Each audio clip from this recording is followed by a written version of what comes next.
Hello and welcome to the 68th BFI London Film Festival. I'm Elijah Smith-Ayton and thank you for joining today's additional theme.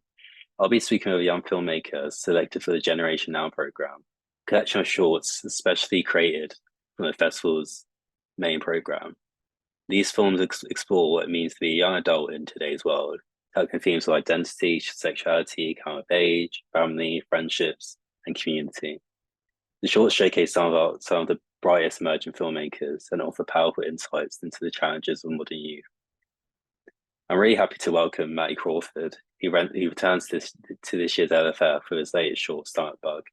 Matty, a previous winner of BFI Future Film Festival's Best New Talent Award, is in competition at LFF, delivering another disturbing yet brilliant film.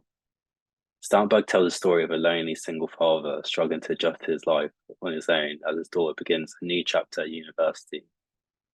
His world takes a chaotic and unpredictable turn when he discovers a disturbingly large growth in his stomach.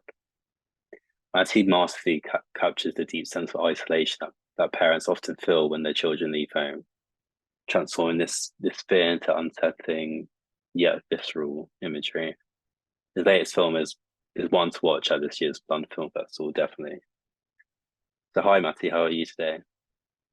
Good, very good. Thanks for having me. Of course, of course. Sort of start this off. Tell us about Bug and how you came up with the film story. Yeah, so Stomach Bug is a psychological drama that kind of morphs into body horror. It follows a single father whose daughter has recently left home to study at university, and he's kind of left with this thing called empty nest syndrome, which is when your last child leaves home and the parent is kind of left with this either lack of purpose in their life, and that lack of purpose begins to manifest as this stomach bug, which is essentially his body trying to replace what he's lost. Right. While the film is strongly connected to the main character's loneliness after his daughter's death, how did you think of translating that into like this stomach bug visual? That was Yeah, the thought process there. yeah. So I guess the inspiration, yeah, sorry, to answer your first question as well. The inspiration for this story is partly inspired by my mum. She was going through this thing called emptiness syndrome with my older brother. Basically, when he left home, he lived with my mum, with his wife and their three kids. So they lived in a lively house full of six people. And then when my brother found a place of his own, that lively house of six became a lonely house of one overnight. So pretty quickly and quite dramatically for her. And so she would call me every day and just kind of complain about how silent and still the house felt. And I could see that she was really struggling. And in one of these existential phone calls, she said to me, kind of haphazardly, just said, I wonder if my body would let me, if my body would allow me, I wonder if I would have another baby just so I wouldn't have to be alone all the time. And so I kind of took that sentiment and then just smashed it together with this other idea I had, which was about a man who felt invisible and was dealing with this stomach bug, stomach growth that was a very visible issue, but everywhere he turned, he was kind of unseen or unheard. And so he was dealing with this feeling of invisibility whilst having this very visible issue of this stomach bug. So yeah, I kind of took that sentiment from my mom and combined it with this other short story that I Right. had. And yeah, that's how I kind of came to creating Stomach Bug. Yeah, and so I mean, I guess related to that experience, while she isn't seen, I think Joy struggled to sort of keep up the family relationships, start a new life. It's felt by a lot of young people, especially like young people moving to university and whatnot. So why do you think that was important to include this aspect of Joy's struggles? Yeah, I think that was really important, purely to make sure that that character, that Joy character, wasn't just a complete ungrateful little daughter that we weren't like painting her as some like villain. She is absolutely in her right to ask for space Yeah, and seek this kind of independence because yeah, when people go to university, that's oftentimes when the children kind of leave home for the first time and start to discover their independence. And so what she's asking of her dad for that space, for that independence, is she's completely within her right. Um, and so yeah, I wanted to make sure that she had a strong argument and that she wasn't just some villain who was being ungrateful. Yeah. And yeah, and that's also something that I relate to as well. Um, my brother went to university 5 years before me, and his experience of university was so much more different compared to mine. He went to university in a town not too far away from Mm. where my mum lived, and so she would visit him every weekend, do his dishes, do his laundry. She wouldn't kind of leave him alone. And I remember when I ended up going to university, I just wanted the opposite of that.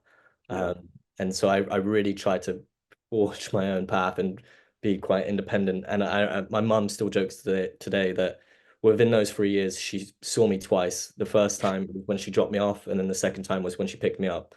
And Mm. so, yeah, I feel like university was like, yeah, the time that everyone kind of tries to seek their independence from their parents. And yeah, that's why I kind of Yeah. added that into the film. Yeah, definitely. And I think that that works with, the Generation Now program. As mentioned in the beginning, Stunt Bug is part of LFF's Generation Now program. And these films deal with themes that affect young people in the world today. So in addition to family relationships, young people moving away from home for work or study, how else do you think Stunt Bug resonates with the experiences of today's youth? Yeah, it's interesting because the film follows a single father in his late 50s. So how that relates and resonates to today's generation. I feel like a lot of audience members who've seen the film, they come up to me and say they relate to the father in a way that that's their own parent. They see their Yeah. own relationship um, on screen, even if they're not necessarily in the direct experience of Manny, our main protagonist. Um, yeah, yeah. So a lot of people see their parents. I feel like also my intention with this film specifically was to make something quite loud and almost brash with the filmmaking. Because prior to this film, I'd made something which was quite a quiet, sentimental drama, which was Mm. quite a slow-paced film. And I remember I just really wanted to make something a little bit more out there and slightly louder filmmaking and a bit more in your face as almost a reaction to my previous film. And also because today we're competing with TikTok and Instagram Reels where they're them by themselves are just so like attention grabby. And I just wanted to make something that was kind of evocative and can kind of almost demand your attention and kind of pull your attention away from screens. And so yeah, I wanted to make something a bit more out there and with a bit more attitude. And yeah, I hope maybe Yeah. that's why it can kind of resonate with today's audience. It's kind of pulling them away from, hopefully, from TikTok. Definitely. I feel like that sort of chaos and just fast paces within throughout the whole film, especially in just the main scenario, how everyone's sort of ignoring him. He's he's got this big stomach bug, but everyone's ignoring it, saying it's fine or it's not that big of a deal. But Yeah. his whole world is just falling And apart. I just knew that image of a man with this big stomach growth would be an evocative image, and that was a sort Yeah, of an image I really wanted to put on screen. yeah, definitely. And I mean, going back to that sort of stomach bug effect, how was that created? Like the pregnant stomach and the other Yeah. effects in the film. So the prosthetics were designed by our prosthetics designer, Satinder Chumba. I had met him on a Netflix feature where I was shadowing the director. And on my first day of set, Satinder was on set doing an effect. And I remember just kind of hanging about him. I was like kind of like a bad smell. I wouldn't leave him alone. And I kept like kind of pestering him and hounding him full of questions about how could I do this? How can I do this? And it was kind of stopping him from doing his own job. So he was a little bit like, all right, yeah, it was kind of giving me some answers, but also like let me do my work. And so then months later, I ended up emailing him and tr yeah, tried to get him involved in the film. And luckily for us, around that time was the writer's strike and the actors' strike. So there were a lot of productions were kind of on pause, and so he wasn't working and he had free time, and so we kind of pulled him onto the project. And I'm really happy we did. He'd also that pregnant belly was a cast from his own wife when she was pregnant, and so we adapted Wow. it and measured it to the actor's body and and made it fit. But yeah, I can show you something that he made that I have sitting in my room. Yeah, Uh, I'd love to. I mean, I'd love to see that. so yeah, this is something that our Oh, prosthetics wow. designer created. It was this is our actor. This is Manny. We did like the kind of jaw stretching. We Yeah. did the jaw break shot that we kind of ended up cutting. But he used to have a wig. He used to have eyebrows. But even if you look into the mouth, it's like so much detail Mm, kind of that's cut crazy. and That's quite justice. amazing. Um, but yeah, I mean, so we had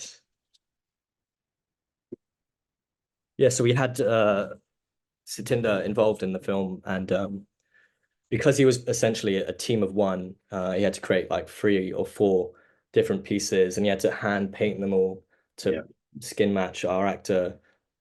We had to basically cast our actor 3 months ahead of the actual shoot date, and so yeah, so a lot of these prosthetics I saw for the first time in their finished and final form on the day of the shoot, just because up until the day of the shoot, he was still getting it ready for us. And so the first time we put on the pregnant belly on our actor was on the first day of the shoot. And so that was his first time to get a real sense of the weight and how to move, which was a Mm. bit of a gamble, but I think, yeah, it worked in the end. I mean, yeah, I mean, to go further onto that, like, how did the use of practical effects, especially like the ones with the pregnant stomach, like a big, huge mask, how did that affect filming and the actors' performances?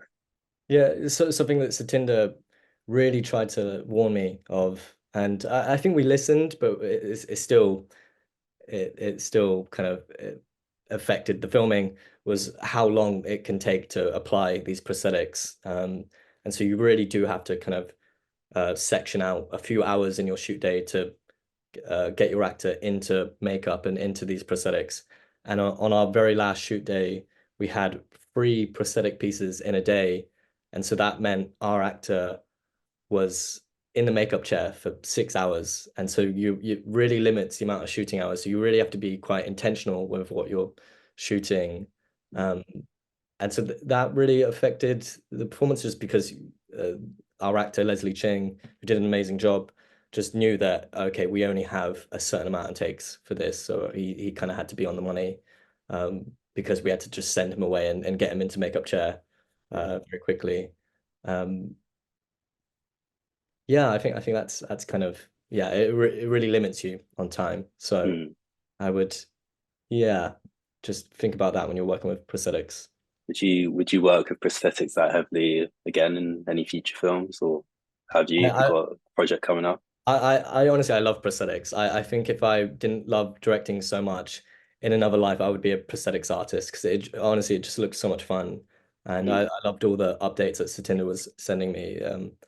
And so yeah, I would love to kind of work with prosthetics again. I would think about the scheduling. I would make us do less prosthetics changes in a day.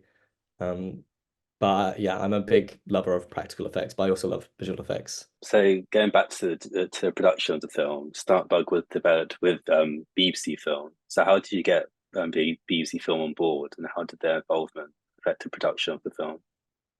Yeah, so I'm a graduate of the National Film and Television School, and they essentially run this scheme for graduates after you graduate. Um, it's basically an opportunity to make a film with an industry partner, and in this case, it was BBC Film. The scheme is called Bridges to Industry, and yeah, so for the application, you were supposed to send in a 5-page treatment and a director's bio. And I ended up sending like a 7-page treatment and a script just because I thought this idea is so out there. Let me just like try and give you as much context. And Yeah. if you disqualify me from your application, then fine, fair enough. But yeah, I ended up getting it and I got the involvement of the BBC execs, Alice Oyar and Anu Henriquez. And then the NFTS exec was Venetia Hawks, and yeah, I got to spend months developing the project with them, and it was really rewarding that experience and super nurturing. And the way I describe like a good uh, creative exec is they're oftentimes very good therapists. They kind of they don't prescribe you the answer. They kind of help you guide you in the right direction and allow you the space to kind of come up with a solution yourself.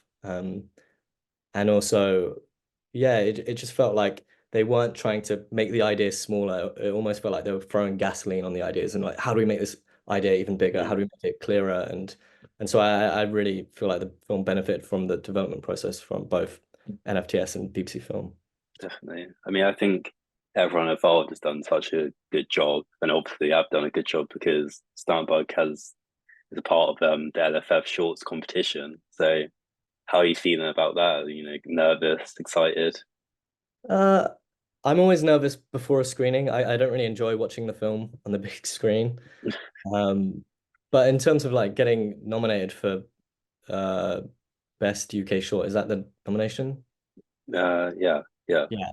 Um, yeah, I think when you make a film which is like genre adjacent, you're never really expecting to kind of be nominated for the best short awards. mm, Um, so yeah, it was a nice like added extra. I'm just really happy to have the film involved in the festival, and anything else is kind of extra. yeah. But yeah, I I mean, know, and I'm excited for the screening. I'm kind of trying to treat the screening as like a cast and crew screening because a lot of the right. people involved haven't seen the film, and we see this as our first screening in London. So I'm trying to fill the audience full of people who've worked on the film. So, And so all the crew, you'll be there. You'll be watching the film at LFF then.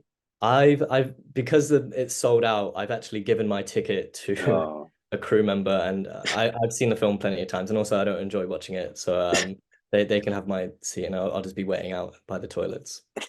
I mean, for everyone else in that screening who'll be watching that film, what do you hope they look out for in Stomach Bug? What messages do you want them to come out with it? Well, I just really hope they can respond to the film emotionally. I guess my original intention with the film, what I said to the BBC and NFTS execs was I really want to make something that can kind of make you throw up and cry. Um, and yeah, my favorite film experiences in the cinema are the ones where I get like a real physical reaction from the film. And because the cinema seats, they're all connected to each other. And so you can feel someone 4 seats down physically move and jolt from the screen. And Mm, I love those experiences when you can just feel an audience are really leaning in and physically responding to a film. And then also my favorite cinema experience are the ones where I kind of have an emotional response. So I guess that's what I really want the audience to kind of take away, an emotional, physical response, yeah. something that I mean, makes you throw up and cry. I think they definitely, or maybe not throw up and cry. I think I might Yeah, yeah. disturb the screen a little, but If I can get one of those reactions from you, I'd be happy. That's yeah. so going back to sort of LFF, I mean, what was the process um of submitting this for LFF, and what advice could you offer to younger filmmakers? I think also as well, like, how much success have you had with submitting for other film festivals? More advice you'd give with that as well. Um, yeah, I don't have a set advice. It always just feels like a gamble. You never really Mm, know when you're submitting to festivals. I my advice would be to look at the BAFTA and Oscar qualifying list because those festivals are quite respected. Obviously, there are festivals outside of that list that are high regarded as well. But if you only have like a limited amount of money, I would try and focus on uh, maybe some of those festivals on that list. You're also it just depends when you finish post-production on your film and what festivals are kind of open during that period because you don't mm, want to wait for a year until another festival opens before you submit to that because then you won't find out from that festival for like another 6 months and then by that time that film is probably almost 2 years old so you kind of want to start submitting as soon as you're finishing post-production. You could also submit work in progress. That's what we did because we didn't want to miss certain deadlines. Something I've started to think about recently was world premiere. So I think for your first festival try to aim for the really big ones like your Cannes, your Venice, your TIFF, your Sundance. Um, it's always worth trying mm. because you never know. You really never know what they're looking for. And then once you kind of find out from a handful of them, maybe start submitting to the slightly smaller festivals. But yeah, and I would also say with festivals, uh, try and go like that. That's where Yeah, I get the best experience and get the most from it. Because I had a film that was doing the festival circuit during lockdown, and so I wasn't able to physically attend those festivals. And so a lot of times the screening date would kind of just come and go, and I wouldn't even realize. Um, and yeah, I find that you get the most by meeting the programmers, meeting audience, and getting their reaction, and meeting other filmmakers, because it's always such a miracle to make the yeah. film and being able to experience that with other filmmakers, and you both know how hard it is to one get the film made, but two to also share it with an audience. So it's kind of a nice celebratory moment.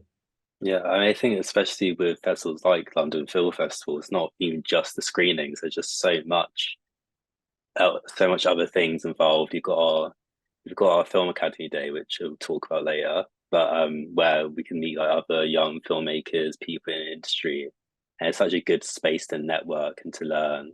And then, I mean, screens all that as well.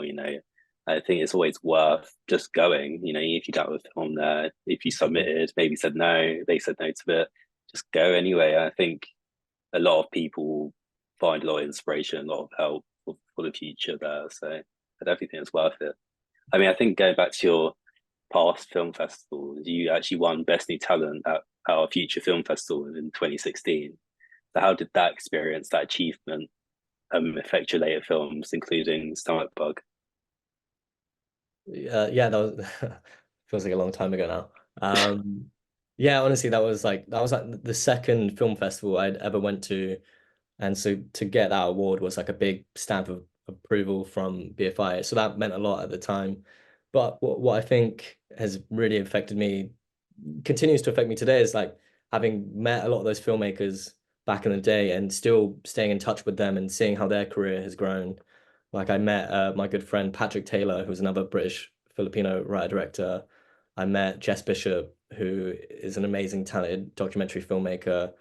Charlotte Regan, I met, who had won at Sundance with her debut feature, and to just be able to like see their career like take off and grow, it's been like really inspiring, and it continues to inspire me today. Mm, And then you also build up like a group of filmmakers, talented directors that you get to kind of pester with messages and like, how do I do this, and advice. I've kind of access to that, whether yeah, I like it or not. it's sort of wrapping up the interview. After showing Stomach Bug at LFF, what do you have planned for any future films or any future festival opportunities? What's in the cards? Um, Yeah, I kind of want to use Stomach Bug as like a passport and whatever festivals it kind of gets to. I really want to try and attend and go in person and be a bit of a tourist and kind of experience that city or experience that country. We were able to go to TIFF in Toronto recently with the help of the British Council, who have this travel grant that you can apply for. So if you look on their website, they'll have a list of festivals that qualify, and you can kind of reach out and say, "Hey, my film got into this festival. Give me some money. Let me go." And oftentimes or not, they'll give you that money, and you get to experience that festival in person. So Oh, that's like a wow. really good resource I think young filmmakers should use. Um, Outside of that, yeah, I just really want people to kind of see the film. This is a bit of a dramatic statement, but I really want this to be like the last short film for a while. I kind of want to be thinking about my features and my debut, and so my head is kind of in that space. Do you hope it goes well at LFF? I think everyone at LFF who sees it will really enjoy it. It is a really good film. Um, but thank you, Matty, for today's interview. It was really, really good. I really enjoyed this. Thank you for having me, Elijah. Of course, of course. So be sure to catch Startbug at this year's London Film Festival as part of the Sleepless Nights program on October 19th. But if you can't attend in person, no worries. All films from Generation Now are available to stream for free on BFI Player throughout the festival. So you can just go on there anytime and be able to watch every single film for our Generation Now program. There's some really good ones in here, along with Stomach Bug, obviously. Um, Also, if you are in London during LFF, be sure to join us for Film Academy Day on the October 20th, the Sunday. You're going to hear from like lots of different trailblazing filmmakers. You can network with lots of other young creatives. So it's definitely worth going if you're, want some advice on how to make your work better, or just meet new people really. We also have our young program events on the 19th and the 20th, which will explore a range of topics, including Celtic cinema, female body horror, HIV representation of film, and how films can be used as a form of protest. All really interesting events. I'm actually co-creating the Positive Lens young program event, which is all about the HIV representation in film and TV. And from my own work on it, it's going to be really good. So make sure to go to that. And you can see all the details of that on the Instagram bio. But yeah, so don't miss our final interview, which will be after this one, hosted by fellow young programmer Felix. He's going to be speaking to Tare Eni and the film Sylvia, which will be live later today. So thank you. Hope you enjoyed this, and goodbye. Okay, cool. Fantastic.